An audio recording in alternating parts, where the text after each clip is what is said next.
खा नहीं सकते। कोई बच्चे को भी देखो, अगर बहुत बीमार हो रहा है तो उसको खाना खिलाने के देखो, उसका स्वाद आएगा ही नहीं, नहीं चाहिए नहीं चाहिए बोलेगा।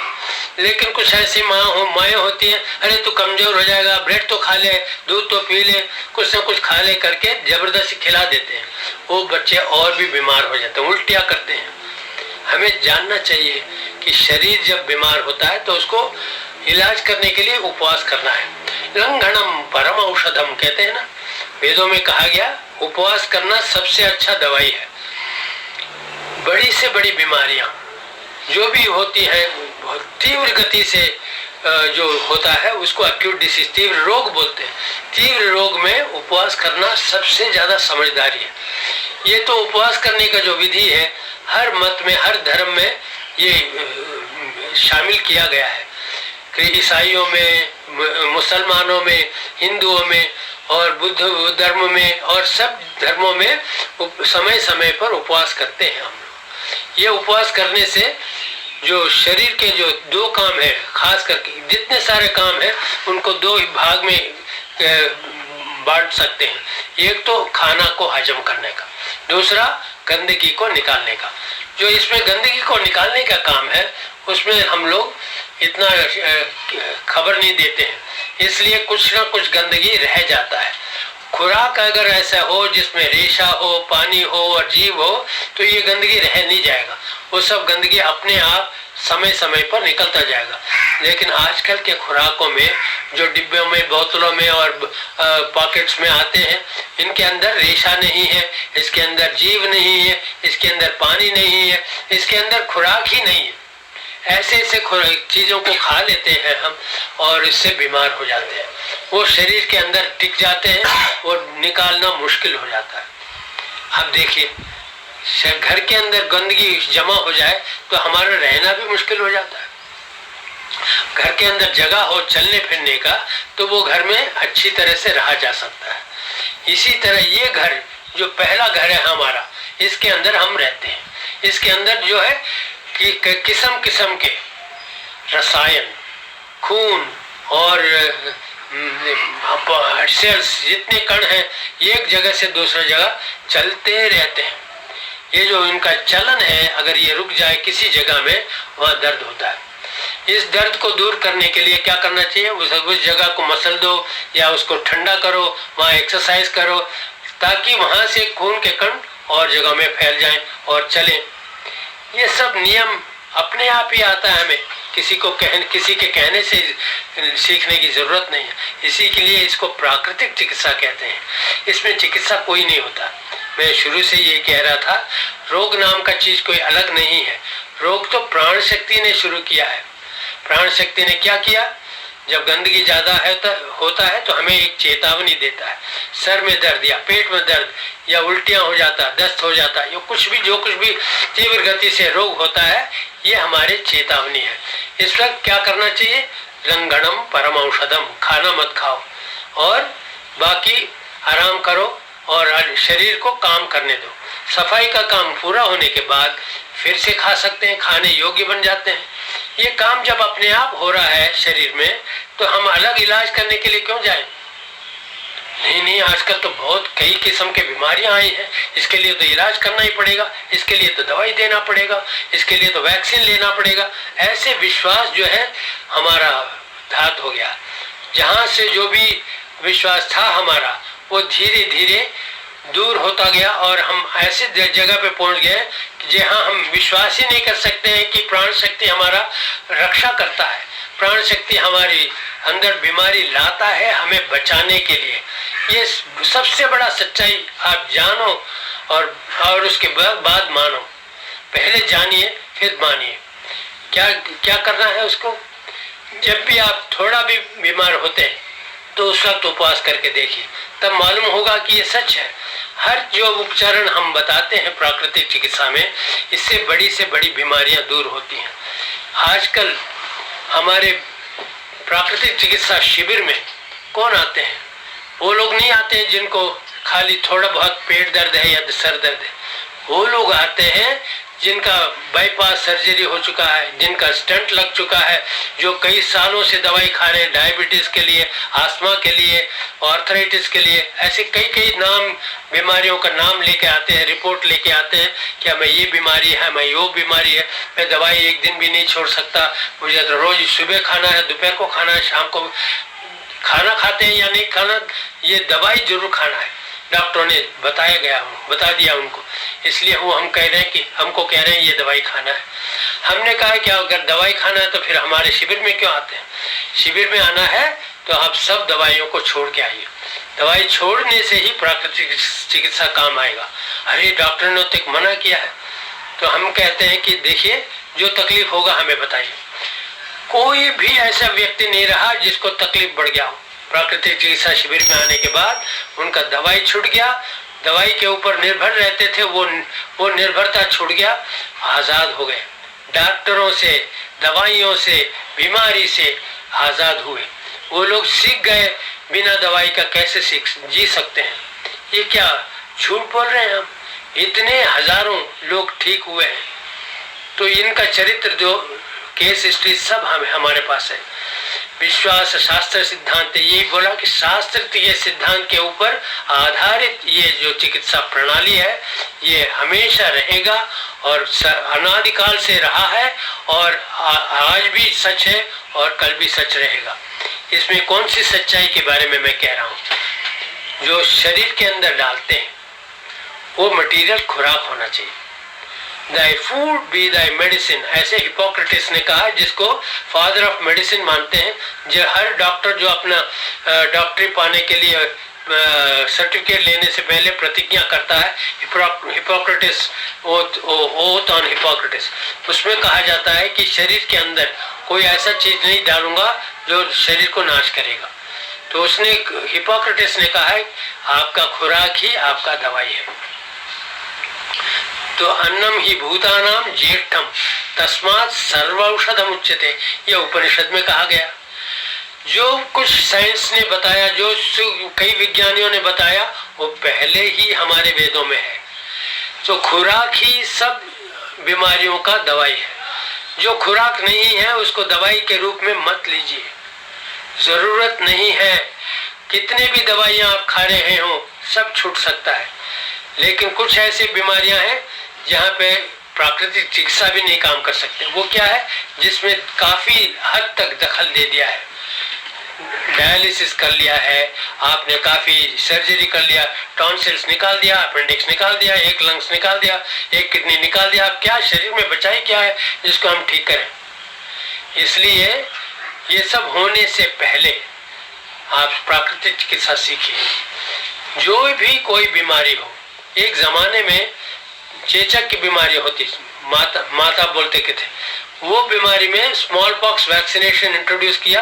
इंग्लैंड में ये बहुत ज्यादा चल पड़ी, हर जगह लोग मर रहे थे डर के मारे, और उनकी वहां पर आविष्कार किया वैक्सीन का। ये वैक्सीन जो चीज है ये किससे बना है? सुनकर बहुत दुख होगा। गंदगी से बना है। गाय के बछड़े को जगह जगह में काट करके उसको जगह घाव करते हैं, उस घाव से पस निकलता है, उस पस को खींच लेते हैं, फिर उसके जगह में बकरी को डालते हैं, उसके सुअर को डालते हैं। ये सब जानवरों से पस गंदगी को निकाल कर उससे तैयार करते थे वैक्सीन, स्मॉल पॉक्स वैक्सीनेशन। गंदगी कभी स्वास्थ्य ला सकता है? उन्होंने कहा कि ऐसे कीटाणु होते हैं, उसके अंदर वायरस होते हैं जो कि और वायरस को भगा देंगे। अरे क्या ये रणभूमि बना दिया शरीर को। इतना अच्छा चिकित्सा पद्धति है हमारे देश में, सबसे पुरातन ये विद्या है हमारी। और सारी दुनिया में जहाँ लोग कपड़ा पहनने नहीं जानते थे, उस वक्त ही फाइनेस्ट सिल्क, ऐसे बढ़िया रेशमी कपड़े इंडिया में बनाते थे जो कि लोग हैरान हो जाते थे। जहाँ लोगों का मेटल के बारे में पता ही नहीं था, उस समय से भारतवर्ष में ऐसा स्टील बनाते थे जो आज तक भी प्रमाण दे रहा है। कितने बारिश हो गए, कितने धूप हो गए, उसके बावजूद ये कितने अशोका पिलर्स खड़े हैं, जरा भी जंग नहीं लगा। स्टेनलेस आयरन वो बनाते थे। हमें क्या जरूरत है बाहर विदेश से टेक्निक लेने के लिए? सबसे एडवांस कंट्री है, सबसे आगे अग्रसर में हम लोग हैं, विज्ञान में और इंडस्ट्री में, कॉमर्स में, आर्ट में, कला में। देखो कितने विद्वत है हमारे देश में।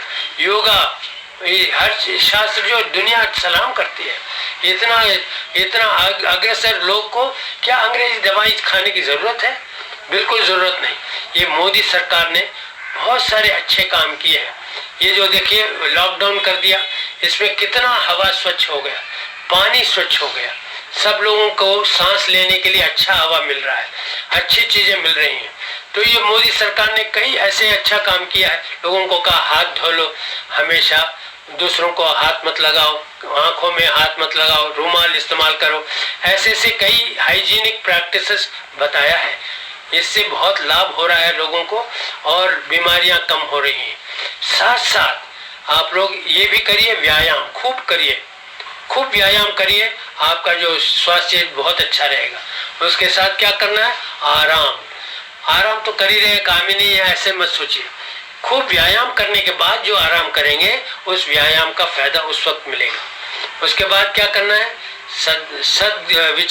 सद्विचार का मतलब जो है हर चीज को पॉजिटिव नजर से देखना, अच्छा नजर से देखना।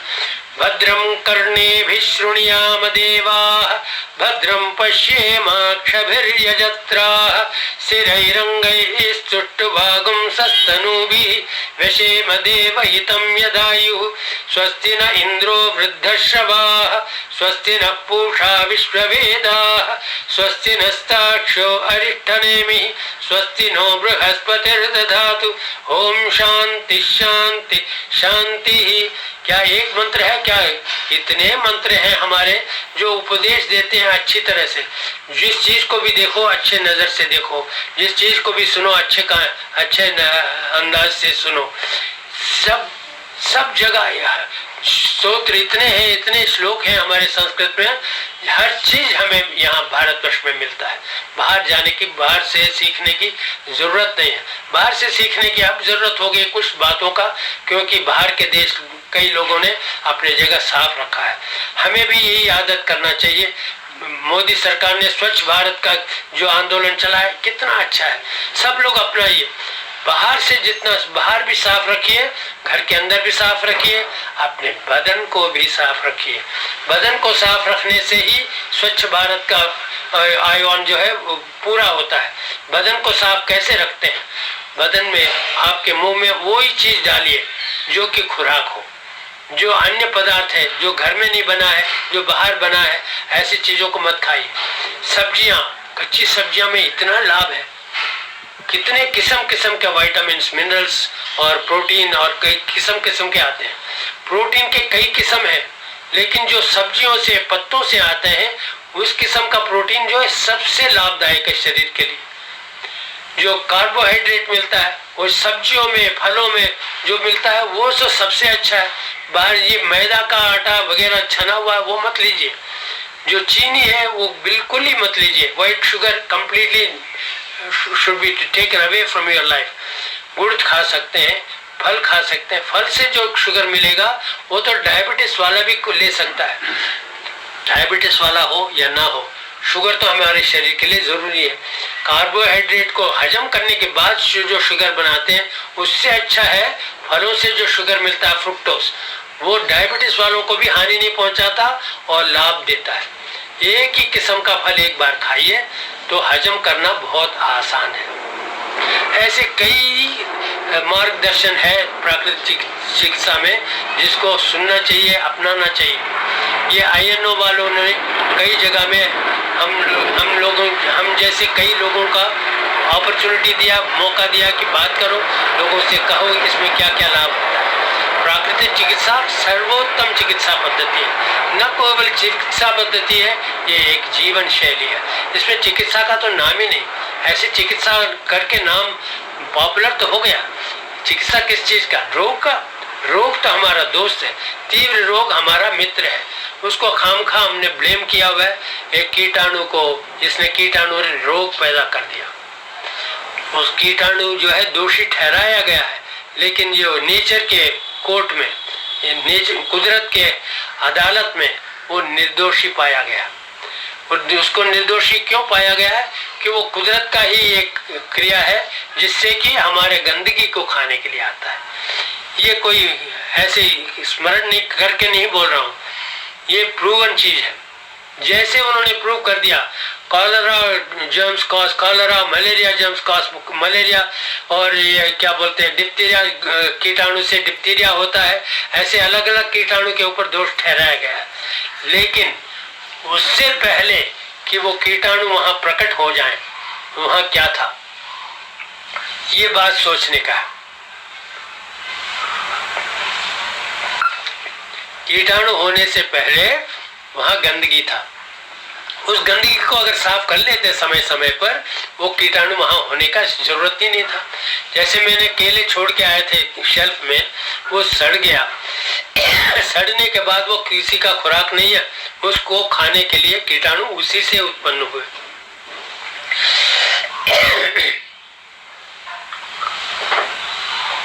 इसी तरह जो भी मलेरिया का कीटाणु है, कोई भी कॉलरा का कीटाणु, जो भी कीटाणु हुए हैं अब तक, वो गंदगी से ही उत्पन्न हुए। शरीर में गंदगी था तब उत्पन्न हुए। इस तरह की गंदगी हो तो बाहर से जो कीटाणु हवा में है वो भी अंदर जाके ये काम, सफाई का काम को करने लगते हैं। वो सफाई कर्मचारी हैं, वो बीमारी पैदा नहीं करते हैं। जो बीमारी उस वक्त आता है वो चेतावनी है। चेतावनी क्या है कि खाना खाते रहो मत रहो, सफाई का काम पूरा होने दो। सूर्य स्नान करिए। सूर्य स्नान क्या होता है, बदन को हमेशा हम कपड़ों से ढका रखते हैं, कमरों में रहते हैं। रोज हमें खुराक की जरूरत है, खुराक की आवश्यकता है सूर्य की। सूर्य एक खुराक है, बहुत बढ़िया खुराक है। उससे पेड़ पौधे सब जीव राशि सूर्य के किरण के बिना जिंदा नहीं रह सकते। इसलिए रोज जब जब मौका मिले तो उन हिस्सों को धूप में दिखाइए जहाँ हमेशा ढका रहता है। तो कई जगह में खुले मैदान में नंगे बदन से तो नहीं रह सकते, हल्का कपड़ा पहनकर छत में जाइए और ऐसे जगह में जाइए कि जहाँ पर सर छाये में हो और बदन धूप में हो। थोड़ी देर के लिए रहिए, बदन को गर्म होने से पहले बंद कर दीजिए काम। ये सब काम बहुत ही उपयोगी है। कितने बार हम कहें कम है कि प्राणवायु बहुत बहुत उपयोगी है, हर रोग को दूर रखती है प्राणवायु। जो प्राणवायु का सेवन है हम ठीक तरह से नहीं कर रहे हैं। हजारों करोड़ों लोग प्राणायाम के बारे में जानते नहीं है। प्राणायाम के बारे में सिखाइए और उसके बारे में क्लासेस करिए, स्कूलों में जाके सिखाइए। बच्चों को भी सीखना चाहिए। अभी से बच्चे भी सीख जाएं तो बड़े होकर के स्वस्थ रहेंगे। वो जिन बच्चों को श्वास नहीं लिया जा सकता, उनके बलगम बहुत जमा रहता है, दूध और दूध के प्रोडक्ट्स बहुत खाते हैं, उनसे बलगम बहुत ज्यादा बन जाता है। म्यूकस हमारे लिए जरूरी है, बलगम हमारे लिए जरूरी है। यह कफ जो है अगर फल से बनता है तो वो अच्छा फल कफ है, जो दूध से बनता है वो बुरा कफ है। ऐसे जो लोग प्रचार करते हैं दूध पियो दूध पियो दूध पियो, वो सब प्रचार जो है अब काबू में कायम नहीं रह सकता, वो ठीक नहीं है। दूध तो एक बछड़े के लिए गाय ने बनाया है, हमारे लिए नहीं बनाया। हमें उसकी आह लगती है, हमें उससे अच्छा फल नहीं मिल सकता। हमें ये आदत करना चाहिए कि बचपन से बच्चों को कच्चा सब्जी खाने का आदत डालना चाहिए। कच्चा सब्जी खाएं तो दूध में जो मिलता है हमें उससे भी अच्छा हमें पोषक मिल जाता है।